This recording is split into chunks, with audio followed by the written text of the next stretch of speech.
Do you have neuropathy? And are you at the point where you're feeling numbness? Numbness in your hands and your feet, numbness to the point where you don't feel sensations. Like if someone were to use a pin, a little needle to prick your fingertips, you would not feel it.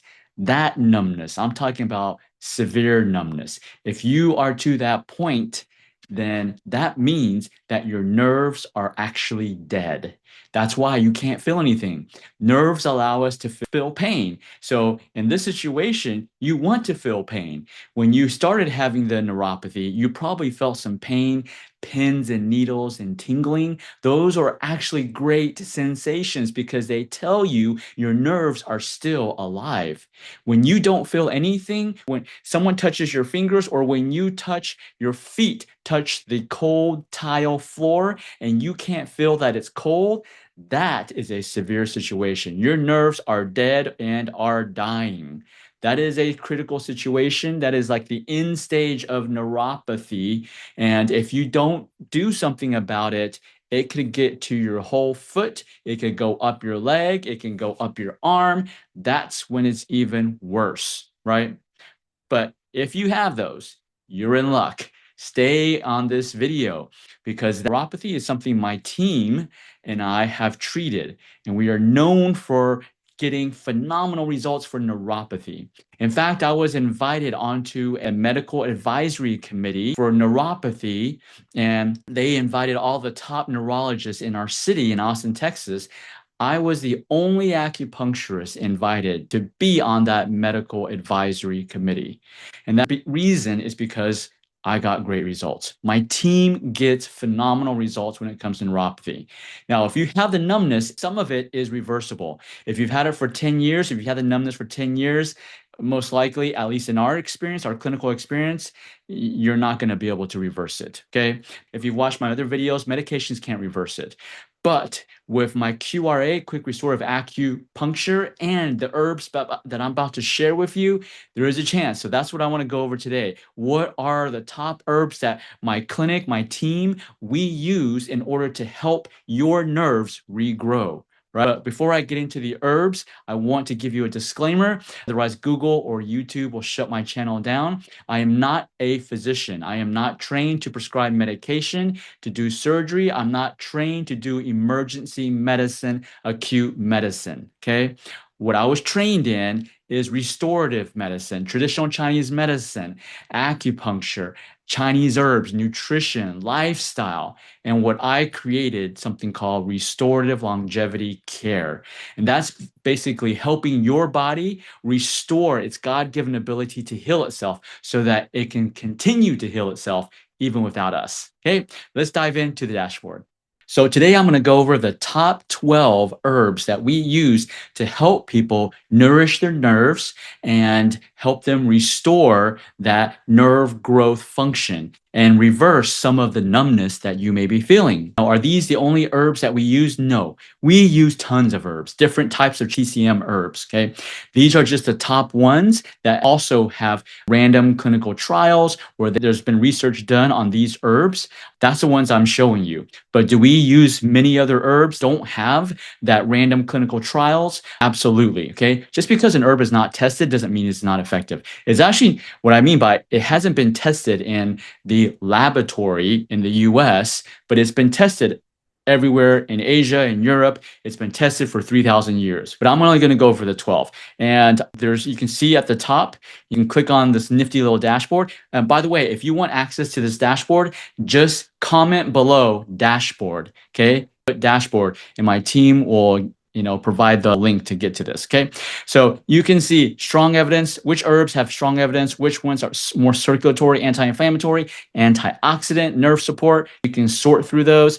I'm going to go through just the basics. I'm not going to read everything. You can read it when you get access to this. So Huang Qi, Astragalus. This is a good one. It can help you with the numbness. All these herbs are to specifically address neuropathy numbness. Okay, there's herbs that address the pain, tingling, and pins and needles, but these specifically are really effective in treating numbness. Now, also, I want to share with you, in our clinic, our team, we never prescribe one of these herbs by themselves. Never. Okay. Never, because herbs do have side effects. They're not as severe as medications. Medications have more severe side effects than herbs because herbs are grown from the ground, from Mother Nature. But they still have some side effects. And if you prescribe one herb by itself, you may get that side effect. I have discovered and created a recipe, a secret recipe, where we combine 30 to 40 herbs together so that you only get the benefit of the herbs and not the side effects. Yes, my team prescribes 30 to 40 herbs for every patient. That's my secret recipe to make Chinese or TCM herbs safe. So come back to Astragalus. Astragalus was known for actually immune system. It can boost your immune system, but it can also move blood to your extremities, right? And that's why it's very good for reversing numbness. You can see supports myelin regeneration, right? So myelin, what is myelin? Myelin is called this myelin sheath. Myelin sheath is like a hot dog bun, right? Nerves, if you imagine nerves are like hot dogs, they need a bun around it to conduct electricity faster or to send messages faster. When your nerve loses its hot dog bun, aka the myelin sheath, that's when you have these short circuiting. You'll have these shocks. You'll be like, oh, ah. Suddenly you're just sitting there and then suddenly you just get this tap, right?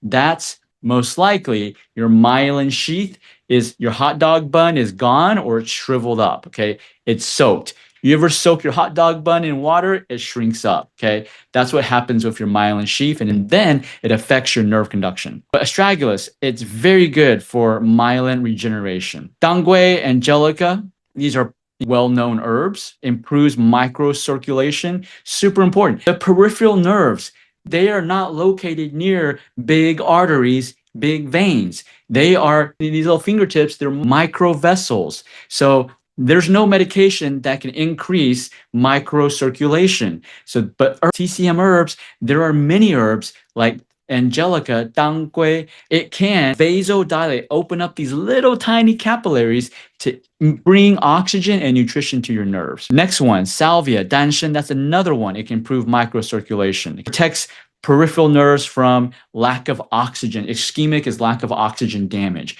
The number one nutrient your nerves need and every cell needs is oxygen. Oxygen is only delivered through the blood. So microcirculation is super important. Next one, Bai Shao, white peony. So it decreases neuroinflammation. Okay, let's go. Chuanxiong, ligusticum, enhances microvascular perfusion. So again, it can flood the tips of your fingers and your toes with blood and oxygen. Next one, Xue Teng, is another microcirculation. Are you getting the picture? You see, with TCM herbs, the ones that can increase microcirculation, those are the ones that can help your nerves regrow and reverse your numbness. Because this is just very simple. You know, Western medicine likes to complicate things. They have to do all these little tests to complicate things. I'm not saying those tests are not needed, okay? You need a nerve conduction test, and maybe sometimes you need a nerve biopsy, but they make it too complicated. Nerve regeneration, very simple. What does your nerves need in order to grow? They need food. What is their number one food? Oxygen. Yes, it needs vitamin Bs and all that stuff, but what's the number one nutrient it needs? Oxygen. Okay, so if it needs oxygen, then you got to think about, okay, so what carries oxygen to my nerves? Blood. So if oxygen helps my nerves grow and blood carries my oxygen, then wouldn't it make sense if I can just increase my blood circulation to these peripheral nerves, and that will bring more oxygen to my nerves so that they can eat and regrow? Pretty simple, right? Well, that's how I do things. That's how my team does things. Not all acupuncture clinics do it this way, okay? Okay, so Xue Teng is another one. Microcirculation, extremity, phenomenal for peripheral circulation. Fuzi this is a toxic herb. You got to be careful. I'm not telling you to go buy them yourselves and take them yourselves. Especially this one, aconitum, it is toxic. If you don't know how to use it, don't use it. And if your acupuncturist does not have clinical experience, I'm not talking about education. People can get educated and not know what to do. I'm talking about real life experience treating patients. lots of patients. Most acupuncturists treat maybe 30 patients a week. Our team treats 30 patients a day. Okay. So you can see the difference. So you need to make sure that they have treated patients with this herb. Otherwise, don't use this herb. But it modulates nerve excitability. Rou Gui, this is also another warming one. It's a cinnamon, it's cassia. Okay, it's a bark of a cinnamon. Think about it. Hot weather, what does it do? Well, look at your tire in your car. When it's hot outside, air moves, air expands, because that's what heat does. Warmth invigorates, cold stagnates. A lot of people who have neuropathy, their hands and feet are freezing cold. So if you warm them up, guess what? That increases blood circulation, right? So simple. Just do things to increase your blood circulation, all right? Next one, glycyrrhiza. It's called 甘草. This modulates inflammation. It's actually very good to combine with this aconitum to neutralize this toxicity of aconitum. Okay. And the next one everybody knows is very popular. It's curcumin, Jianghuang. It's very good for decreasing inflammation. Not so much for microcirculation, more for inflammation. Next one, Coptis, which is Huang Lian, is best berberine source in TCM herbs. Helps with insulin sensitivity, reducing blood sugar. It lowers oxidative stress in Schwann cells. Schwann cells are the cells that produce your hot dog bun over your nerves, which is called the myelin sheath. Myelin sheath are made by Schwann cells, your hot dog buns. It improves sensory nerve conduction. So this Huang Lian can also improve the conduction of your nerves. Your brain can talk to the nerves in your hands and feet. The reason why your body's not moving blood to your hands and feet is because your brain has lost connection with your hands and feet. That means, in scientific terms, it means your sensory nerve conduction is bad. Huang Lian can help you reverse that. Guggen Pereira. This one improves endothelial function and peripheral nerve supply, right? So again, these are the 12 herbs. You can read through them. These are the ones that have been clinically studied. Again, we use a lot more than these 12 herbs. Remember, we use 30 to 40 herbs per patient every time without fail. 30 to 40, sometimes even 60, because my secret recipe is combining. The combination of herbs is the secret to making TCM herbs give you all the benefit without all the side effects. How cool is that?